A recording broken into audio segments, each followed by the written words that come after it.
Aujourd'hui les amis, une anecdote absolument énorme. En 2015, j'arrive un dimanche soir pour ouvrir mon restaurant, donc le soir. Et à l'époque, on n'était pas ouvert le midi. C'est très important, vous allez voir, car quand j'arrive, je fais comme ça. Mais non! Mais qu'est-ce que c'est que ça? J'ai tout l'avant du restaurant qui est enfoncé complètement. C'est-à-dire que j'ai deux énormes jardinières qui font 1 mètre sur 50 sous 60 centimètres qui sont démontées dans tous les sens. Le volet roulant mécanique en métal enfoncé dans le restaurant. Et du coup, impossible de rentrer, bien sûr. Et en fait, quand je fais le tour du restaurant par la cuisine, j'ai les 4 portes, fenêtres qui sont explosées et enfoncées dans le restaurant. Et personne ne m'a prévenu. Il est 17h quelques. Et là, je me dis, mais qu'est-ce que c'est que ce bordel? J'appelle la police, personne. Mais personne, ça répond même pas. Je finis par avoir la police d'ailleurs plus tard qui me dit, ben, franchement, les amis, on verra ça demain. On verra ça demain? Mais what the fuck? J'étais comme ça, je fais, c'est pas possible. Bref, sur le coup, du coup, c'est un dimanche soir. À l'époque, avec le vendredi soir, c'est notre plus gros soir. Et donc là, je me dis, gars, tu vas pas te laisser abattre. C'est pas le moment. Déjà que c'est le caca. Donc là, il va falloir y aller. Je vous explique, les amis, ce qu'on fait. On met une petite table sur le côté du restaurant avec dessus un TPE de livreur pour pouvoir encaisser les gens, avec un calepin parce que du coup tout le système informatique est à l'intérieur et en gros il y a quelqu'un à l'intérieur qui reste pour prendre les appels téléphoniques, qui prend les commandes un peu comme ça, comme il peut, et voilà. Et les gens, quand ils viennent rechercher leurs commandes pour tout ce qui est emporté, etc., sur place, on peut pas en fait, donc on fait que de l'emporter, et donc on fait toujours les livraisons. Enfin, c'est un bordel infini. On est sur le côté, près de la route. Enfin, c'est le bordel infini. Là, le lendemain matin, je vais à 6h du matin, donc ouverture du commissariat, pour porter plainte et pour demander ce qui se passe. Le mec me dit, oui, en effet, il y a eu un énorme carton. Et je vous explique ce qui s'est passé. Il y a un gars, donc une espèce de racaille qui est alcoolisé et sous stupéfiant, qui se fait arrêter par la police carrément près de la rocade, donc je ne sais pas combien de feux plus loin. Sauf que le gars, en fait, comme il est sous alcool et sous stupéfiant, il passe le barrage de police, il a failli écraser un gars, donc là, c'est la folie.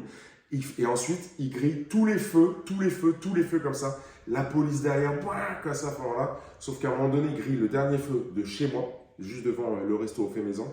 Et là, bim, il y a un gars qui passe au vert, il explose sa voiture. Et c'est la voiture du gars, pas le mec qui part, mais le mec qui l'a percuté, qui vient défoncer complètement l'énorme truc qu'il y a devant le restaurant. Là, je me dis, mais la puissance du choc, ça devait être un délire. Pour information, le gars a entorse cervicale, fracture cervicale, des côtes cassées, sa voiture, elle est épave, c'est la folie. Et le mec, il est arrêté et donc, il y aura un procès. Pour l'anecdote, quand vous appelez votre assurance là-dessus, en fait, le temps qui est tout ça, il faut absolument faire quelque chose parce que moi, le restaurant, il faut que je le réouvre absolument. J'ai des charges à payer et donc là, je me retrouve à tout avancer. Donc, j'avance tout. Et pour décastrer tout ça, pour essayer de refaire un volet roulant, refaire des portes-fenêtres, enfin, c'est l'entrée du restaurant. Donc, c'est une cacate de l'espace. Je fais tout ça, c'est la folie, en même temps les assurances, la police, etc. dans tous les sens. Et franchement, un très mauvais moment et très très compliqué. Bref, au final, je vous avance le film de plusieurs années. Je finis par passer au tribunal avec le gars. Le gars, donc, est un espèce de type qui a eu une vie avec des multirécidivistes, etc. Et là, en l'occurrence, ce gars, entre-temps, a trouvé un boulot où il est livreur pour une espèce de petite boîte qui travaille pour Airbus. Le gars est pas du tout, il est pas en prison, il n'y a rien du tout. Il a toujours son permis, tout va bien pour lui. Et là, je vous jure que c'est vrai, je vous le jure, la nana, donc la juge, a dit, eh bien écoutez, vous êtes en réinsertion, donc là, en fait, ce qui va se passer, c'est qu'on vous laisse votre permis pour l'instant pour que vous puissiez continuer votre réinsertion. Et par contre, on vous met un gros avertissement, attention orale, parce que si vous recommencez, vous n'aurez plus de permis. Là, mais je pète un plomb. je pète un plomb. Donc la nana, elle commence à vraiment être contre moi, etc. Donc, et elle me dit, mais c'est quoi votre problème? Vous voudriez peut-être que je l'empêche d'être en réinsertion? Et là, je lui demande si elle a des enfants, elle ne veut pas me répondre. Je lui dis, mais imaginez si vous en avez, que vos enfants soient à la place de la personne. Il y ait vos enfants à la place du policier ou de la policière qui a failli se faire écraser. Si n'importe qui était passé à ce moment-là, mais comment c'est possible sous couvert de réinsertion? Moi, ça m'a outré et je ne vous cache pas que ça m'a toujours outré quand j'y pense.